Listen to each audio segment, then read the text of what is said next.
Bakal calon wakil presiden Gibran Rakabuming Raka mengaku sudah mendapat izin dari Ketua DPP PDIP Puan Maharani dan Ketua Tim Pemenangan Nasional Ganjar Presiden Arsyad Rashid untuk mengikuti Pilpres 2024. Ditemui pada Senin, Gibran membantah telah membangkang dari PDIP. Gibran meminta agar terkait keikutsertaannya dalam Pilpres tidak diungkit lagi. Hingga kini Gibran belum mendapatkan sanksi tegas oleh PDI Perjuangan. Terima kasih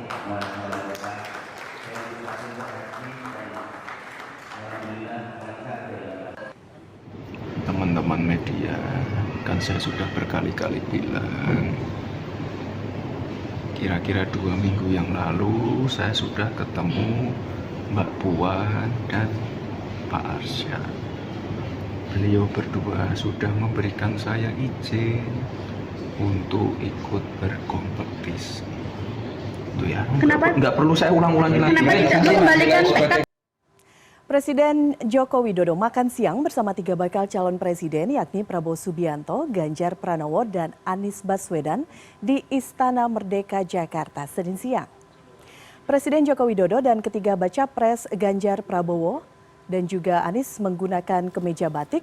Mereka menyantap makanan khas Indonesia. Usai makan siang bersama, ketiga baca pres menyatakan bahwa obrolan bersama Presiden terkait peran seluruh pihak dalam menjaga netralitas pada pemilu 2024 mendatang.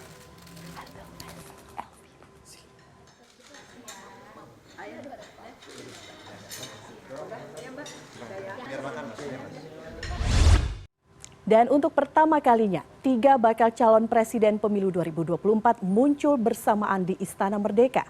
Mereka datang untuk memenuhi undangan makan siang dari Presiden Joko Widodo. Lalu apa makna dibalik undangan makan siang dari Presiden bersama 3 calon presiden? Kita bahas bersama pakar political personal branding Silly Wasesa. Mas Silly, selamat sore. Sore, Mbak. Kita berbicara mengenai makan siang meskipun sebentar lagi seharusnya masuk ke makan malam. Pertanyaan pertama saya, apa yang membedakan kemudian jika kita melihat undangan makan siang dan pilihan Jokowi misalnya gitu ya, undangan makan malam, tapi kemudian dipilih undangan makan siang. Apakah hanya waktu saja atau kalau menurut Mas Silly seperti apa? Iya, yang pertama jelas pemilihan waktu ya, karena kan sebetulnya undangannya itu hari Minggu gitu hari ya. Minggu. Undangannya hari Minggu, tapi kemudian karena kalau nggak salah satu paslon nggak bisa, kemudian di hari Senin. Yang menarik memang makan siang sih. Makan siang itu kan sebetulnya, kenapa? Ya pertanyaannya bagus, Mbak. Kenapa nggak sore? Kenapa nggak pagi gitu ya? Makan siang itu adalah ketika puncak kegiatan muncul. Artinya di situ sebetulnya pembicaraan paling serius tuh. Kita mau berada pada posisi apa? Itu yang pesan yang harus yang diambil. Kalau makan malam kan memang kekerabatan gitu ya. Makan pagi kita untuk siap-siap kerja. Tapi tanda di makan siang itu adalah bagaimana Pak Jokowi ngirim pesan secara simbol adalah, yuk ini udah mulai nih sebentar lagi. Perang udah akan ditabuh nih. Ayo kita siap-siap. Makanya dia diundangnya makan siang. Itu yang simbol yang harus kita Kan tangkap. kalau dalam politik ada istilah tidak ada makan siang gratis begitu ya. Jadi ini dipertemukan karena memang ada pesan-pesan tertentu yang ingin disampaikan oleh seorang Presiden Joko Widodo. Sambil kita lihat gambarnya ya, Mas Silly, mungkin bisa diputarkan bagaimana pertemuan pada saat makan siang. Kita akan melihat posisi dari Presiden Joko Widodo dan juga bakal calon presiden lainnya. Kita lihat, Mas. Presiden Joko Widodo di sebelah kirinya, ini memang meja bundar ya, di sebelah kirinya adalah Prabowo Subianto, di sebelah kanan Ganjar Pranowo, dan kemudian saling berhadapan Pak Anies Baswedan. Nah kalau dari itu apa yang bisa kita lihat? Iya, nah itu jadi kan formasi gitu ya, formasi. Sebetulnya akan lebih enak kalau kita lihat apa gambar foto yang diposting oleh Pak Jokowi gitu ya. Jadi formasi makan siangnya itu adalah formasi capit urang nih. Formasi capit udang lah. Pak Jokowi berdiri di sini, kemudian kanan kirinya adalah temannya gitu. Nah di depannya adalah pesaingnya nih. Posisi itu yang saya baca tuh, karena kemudian pesaing atau lawan? Karena biasanya dengan lawan berhadapan-hadapan. Ya bisa jadi lawan kalau kita lebih lugas lagi ya. Jadi Anies diposisikan sebagai lawan gitu, kemudian Prabowo sama Ganjar sebagai kekuatannya Jokowi ini. Itu yang menarik tuh, karena dalam formasi capit urang ini, capit udang lah bahasa Indonesianya gitu ya. Itu adalah bagaimana seorang raja menunjukkan kekuatannya nih melawan dengan lawannya tuh. Cuman memang yang menarik biasanya kondisi capit orang itu salah satu capitnya harus dikorbanin nih nantinya. Oh oke, menarik. Karena, kita tanya ya kelanjutannya, karena harus dikorbankan karena? Enggak, kan udang ketika bertempur kan selalu gitu kan, ada satu kekuatan yang kemudian nanti paling unggul gitu, itu yang dipakai. Oke. Filosofinya adalah itu ya, kemudian salah satu akan dikorbankan. Tapi posisi kiri dan kanan itu bagaimana? Karena untuk table manner saja kita tahu ya, di sebelah kiri biasanya seperti apa, di sebelah kanan seperti apa. Nah pemilihan ini kan kita tahu bahwa ramai kemudian pemberitaan begitu ya, dan publik juga melihat bagaimana sosok dari anak Presiden Jokowi kemudian bersanding dengan seorang Prabowo Subianto begitu. Apakah kemudian posisi di sebelah kiri ini memang lebih kuatkah atau sebaliknya kanan yang lebih kuat? Ya ini yang menarik sebetulnya karena biasanya ketika formasi capit udang tadi yang kanan tuh adalah yang kuat. Jadi yang kanan yang adalah yang paling kuat, yang kiri biasanya jadi backup nih. Itu yang paling kelihatan sehingga nanti kita bisa ngelihat mana duluan yang akan digunakan gitu, terus kemudian mana yang dijadikan senjata kedua lah istilahnya kayak gitu. Oke, apakah betul seperti itu? Tidak ada yang pasti dalam dunia politik, tapi yang pasti adalah bagaimana suatu kebetulan batik yang digunakan para bakal calon presiden. Ayo cerita sedikit Mas, ini makna batik ini seperti apa sih? Iya, batik itu menarik tuh, ini juga sama nih kedua. Jadi kan sebetulnya ketika kita nganalisis gestur gitu ya, mikro gestur yang ada gitu kan, selain posisi juga dengan pakaian yang kita gunakan dan memang para capres ini dan Presiden Jokowi sendiri kan adalah orang Jawa tuh yang penuh dengan simbol. Jadi kita bisa ngelihat tuh yang kontras, Jokowi menggunakan motif merak gitu yang sangat merakyat banget. Jadi identik dengan rakyat yang suka keindahan gitu, itu. Tapi yang digunakan oleh tiga. Nih kita lihat ya. Nah kan, motifnya merak. Terus, yang digunakan oleh Pak Prabowo, Anies dan Ganjar itu mereka menggunakan motif parang. Motif parang itu adalah motif yang digunakan oleh para raja. Oh oke. Yang digunakan oleh para raja. Ini penting nih. Jadi secara simbolik tiga calon ini sudah merepresentasikan bahwa mereka udah siap jadi rajanya Indonesia nih. Wah, itu. Meskipun ketiganya menyampaikan mereka nggak janjian nih pakai baju batik yang mirip-mirip polanya gitu ya.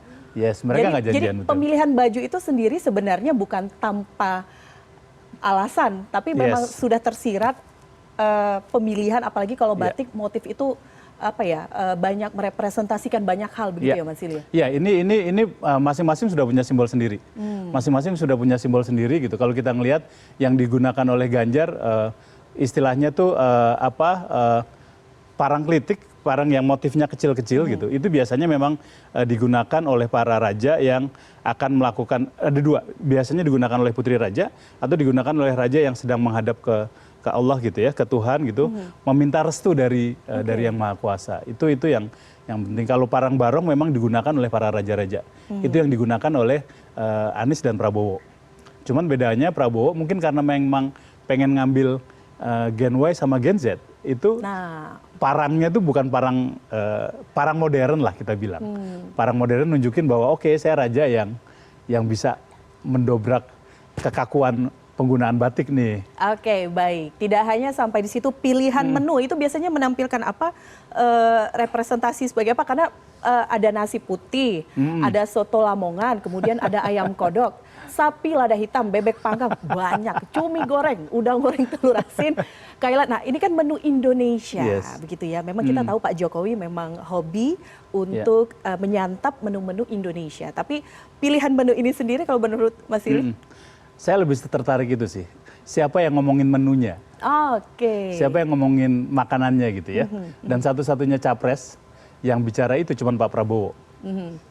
Karena sebetulnya tadi lagi-lagi kan posisi, kalau minggu kemarin kita diskusi tentang Pak Prabowo kan, dia sebagai kakek-kakek gemes nih. Baik. Nah kira-kira apa yang mau dikomunikasikan Pak Prabowo? Kalau udah disebutkan nama Pak Prabowo, kita lihat ya cuplikan Pak Prabowo usai makan siang bersama memberikan pernyataan kepada media. Kita simak pernyataannya.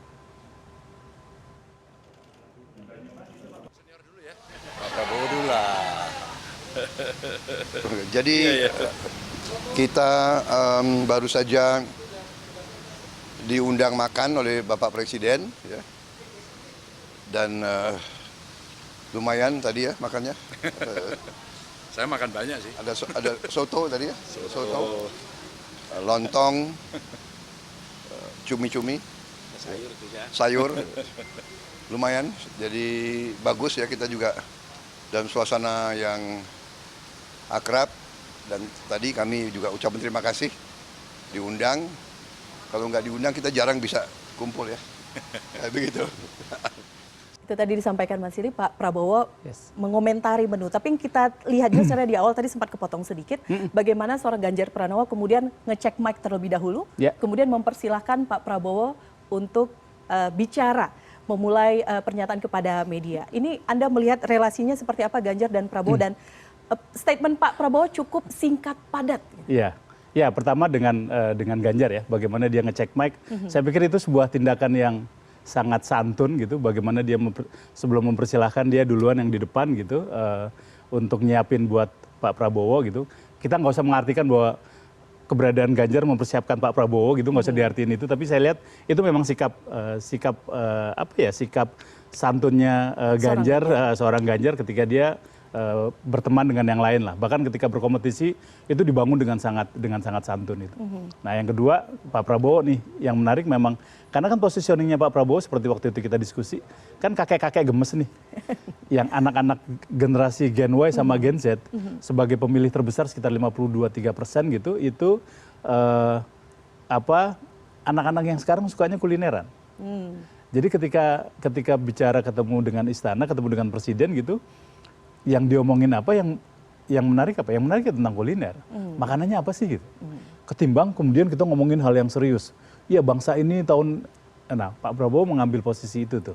Oke, mengambil celah itu ya, Mengambil peluang celah itu ya. yes. Apakah kemudian peluang itu juga diambil oleh Anies? Kita lihat apa yang disampaikan oleh Pak Anies usai makan siang di Istana Merdeka. Berikut ini. Kami sampaikan terima kasih atas undangan untuk jamuan makan siang dengan Pak Presiden. Saya terima undangannya pekan lalu untuk diundang hari Minggu, tapi kami sampaikan hari Minggu kemarin ada komitmen dengan masyarakat di Jember sehingga tidak bisa. Lalu terima kasih berkenan dibuatnya hari Senin sehingga kita bisa ikut sama-sama hadir. Dan tadi kita ngobrol santai, banyak hal yang dibahas, banyak hal yang didiskusikan, tapi semuanya sifatnya ringan-ringan, gitu ya Pak ya. Tidak ada sesuatu yang berat. Hanya kami tadi sampaikan kepada beliau bahwa kami sering bertemu dengan banyak orang-orang yang sayang pada Pak Presiden. Dan mereka-mereka yang sayang ini menitipkan pesan untuk Bapak Presiden bisa menjaga netralitas dan menegaskan kepada seluruh aparat untuk menjaga netralitas di dalam Pilpres pemilu. Dan tadi beliau sampaikan bahwa beliau memang mengumpulkan pejabat, gubernur, bupati, bahkan akan mengumpulkan TNI, polisi, dan semua aparat-aparat untuk netral.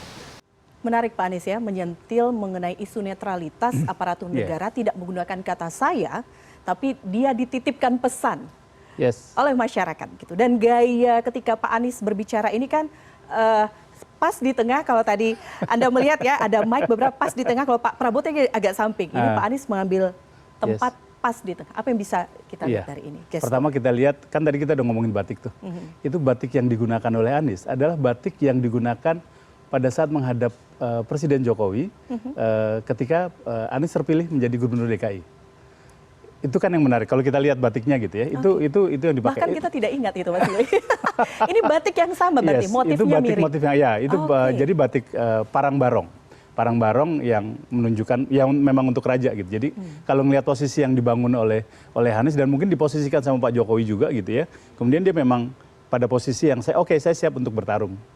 Saya siap untuk bertarung dengan posisi ini. Yang penting netral. Itu yang satu. Yang kedua adalah menarik karena tadi posisinya Anies selalu ngambil posisi di tengah. Jadi melanjutkan formasi tadi di meja makan tadi. Kanan kirinya adalah Ganjar dan Pak Prabowo gitu. Yang di tengah adalah Anies tuh. Dan dia memposisikan itu. Bahkan kalau foto bersama dua-duanya ngangkat Anies yang di tengah. Kita punya itu nanti visualnya. Tapi kita lihat dulu ya komentar Pak Ganjar Pranowo usai makan siang di Istana Merdeka berikut ini. Artinya kita orang Indonesia yang cinta produk Indonesia. Itu aja. Jadi teman-teman terima kasih ya. Tadi kita setelah bertiga bareng ngobrol sama Pak Presiden, kita tahu persis Pak Presiden mencoba untuk kita selalu bisa berkomunikasi dengan baik, dan beliau orang baik.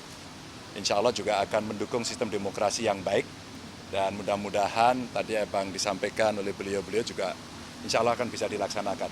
Nah, tugas kita, yuk kita jaga bersama-sama pemilu ini damai, para aparaturnya betul-betul imparsial, semua bisa berjalan dengan fair, dan kita bisa saling menjaga. Dan tadi ternyata ada yang nggak makan nasi tapi makan lontong, itu Pak Prabowo. Ada yang nggak makan nasi ganti makan.